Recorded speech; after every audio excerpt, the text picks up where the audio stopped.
वहां पर हम लोगों ने इस दौरान ऑक्सीजन की सप्लाई, आपने पहली बार देखा होगा कि ऑक्सीजन की सप्लाई हमें बाहर से मंगानी पड़ी। भारत सरकार ने ऑक्सीजन एक्सप्रेस चलवाई, वायुसेना के विमानों का इस्तेमाल ऑक्सीजन के टैंकर को लाने ले जाने में इस्तेमाल किया गया और ये लगातार चला है। फर्स्ट वेव में हमारी प्रदेश की कुल आवश्यकता ऑक्सीजन की जो होती थी वो 300 मीट्रिक टन की हो जाती थी, लेकिन सेकेंड वेव में यह बढ़कर के 1000 मीट्रिक टन तक पहुंच गई।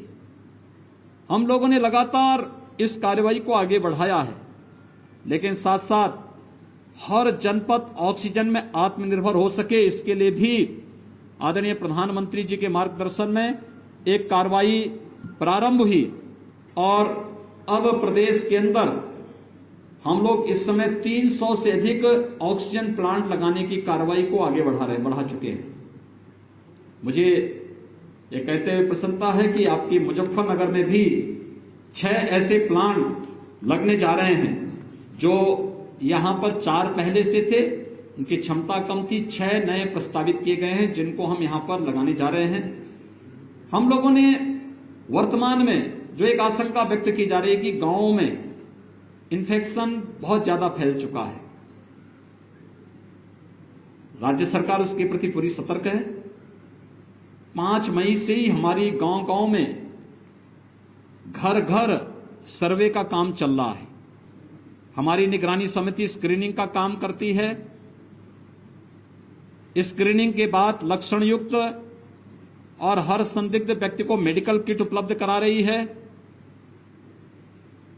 उन लोगों को होम आइसोलेशन में रहना है, क्वारंटीन सेंटर में रहना है या हॉस्पिटल में पहुंचाना है, इसको तय करती है और सूची इंटीग्रेटेड कोविड कंट्रोल सेंटर में उपलब्ध कराती है।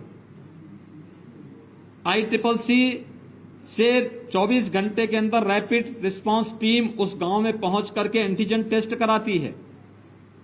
एंटीजन टेस्ट के बाद भी अगर कुछ लोगों में संदेह है तो उनका RT-PCR जांच करवाने का कार्य हो रहा है। एक बृहद पैमाने पर एक कार्यक्रम जहां चल रहा है, वहीं साथ ही साथ यह भी तय किया गया है कि स्वच्छता, सैनिटाइजेशन और फॉगिंग की कार्रवाई भी हर एक गांव में हो, कंटेनमेंट जोन में हो। राज्य सरकार ने यह भी तय किया है कि हम लोग जरूरतमंदों को मुफ्त में भोजन उपलब्ध कराएंगे। कम्युनिटी किचन हर एक जनपद में प्रारंभ किया गया है।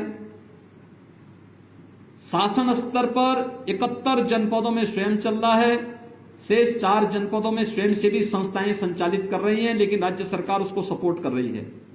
हमने राज्य सरकारों से आज सुबह ही मैंने बैठक ली और मैंने इस बारे में कहा है कि नहीं, राज्य सरकार सभी 75 जनपदों में स्वयं भी चलाए और स्वयंसेवी संस्थाओं के माध्यम से भी हम लोग इसको चलाने की कार्रवाई करें। तो ये कार्य हमारा युद्ध स्तर पर पूरे राज्य के अंदर चल रहा है। कंटेनमेंट जोन में डोर स्टेप डिलीवरी को भी आगे बढ़ाने की कार्रवाई हमारी चल रही है और हम लोग उसको आगे बढ़ाने का कार्य कर रहे हैं। अभी जो आशंकाएं व्यक्त की जा रही है थर्ड वेव के प्रति हम लोग पूरी तरह सतर्क हैं और हर जनपद को कहा गया है, अभी से थर्ड वेव के बारे में आशंका है कि बच्चों पे ज्यादा बच्चे इससे संक्रमित हो सकते हैं। यद्यपि पहले ही उसमें कहा, पहली फर्स्ट वेव में ही ये बात कही गई थी कि हाई रिस्क कैटेगरी के लोग बाहर न निकलें, खासतौर पर जिसमें 60 साल से ऊपर के लोग, 10 साल से छोटी उम्र के बच्चे, गर्भवती महिलाएं, कम इम्यूनिटी के लोग, कमजोर इम्यूनिटी के लोग और एक या एक से अधिक बीमारी से ग्रसित कोई भी व्यक्ति ये घर के बाहर न निकले, घर में भी मास्क धारण करें। किसी भी व्यक्ति को बाहर निकलना है, जो शेष अन्य लोग हैं, आवश्यक कार्य से बाहर निकलना हो तो मास्क जरूर पहने और 2 गज की दूरी का जरूर पालन करें। थर्ड वेव के बारे में जो बच्चों के बारे में आशंका व्यक्त की जा रही है, राज्य सरकार ने अभी से अपनी तैयारी कर ली है। हर जनपद में पीको के निर्माण की, पीडियाट्रिक आईसीयू के निर्माण की कार्रवाई, मैन पावर की ट्रेनिंग की कार्रवाई, पीडियाट्रिशियन, गायनेकोलॉजिस्ट, इन सब की ट्रेनिंग की कार्रवाई राज्य के अंदर हम लोगों ने प्रारंभ की है।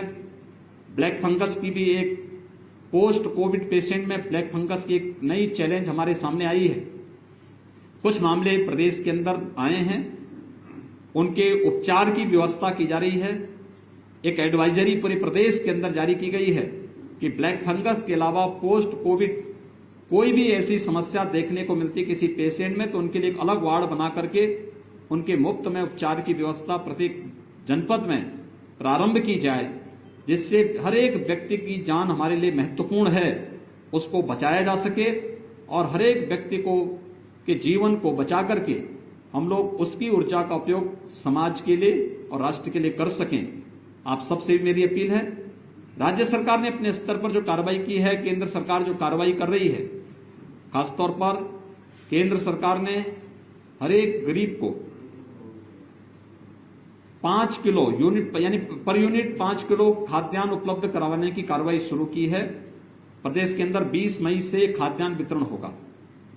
राज्य सरकार ने जून, जुलाई, अगस्त 3 महीने के लिए हर पात्र गृहस्थी और अंत्योदय कार्ड धारक के साथ साथ हर जरूरतमंद को खाद्यान्न उपलब्ध करवाने, निःशुल्क खाद्यान्न उपलब्ध कराने की कार्रवाई को अपनी मंजूरी दी है।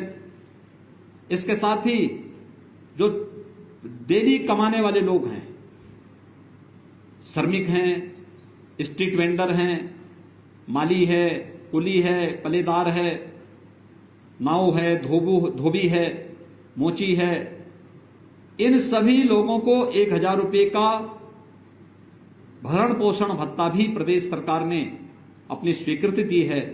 ये जून माह में सभी लोगों को मिलना प्रारंभ हो जाएगा। आप सबसे मेरी अपील है कि समाज को जागरूक करने और इस महामारी से मजबूती के साथ लड़ने में, प्रत्येक नागरिक को तैयार करने में, जागरूक करने में आपकी एक बड़ी भूमिका हो सकती है। आपके माध्यम से मैं सबसे अपील करूंगा, हम कोरोना प्रोटोकॉल का पालन प्रत्येक व्यक्ति करे। हर व्यक्ति अनावश्यक कोई भी घर से बाहर न निकलें, लेकिन अगर किसी को घर के बाहर निकलना ही हो तो मास्क जरूर पहने, 2 गज की दूरी का पालन जरूर करें। अगर कोरोना के इस प्रोटोकॉल का पालन हर व्यक्ति करता है तो कोरोना के खिलाफ देश की लड़ाई को विजयी बनने में बहुत देर नहीं लगेगी और इस महामारी से, इस सदी की सबसे बड़ी महामारी से हम सफलतापूर्वक विजयी बनने में हमें सफलता प्राप्त होगी। धन्यवाद।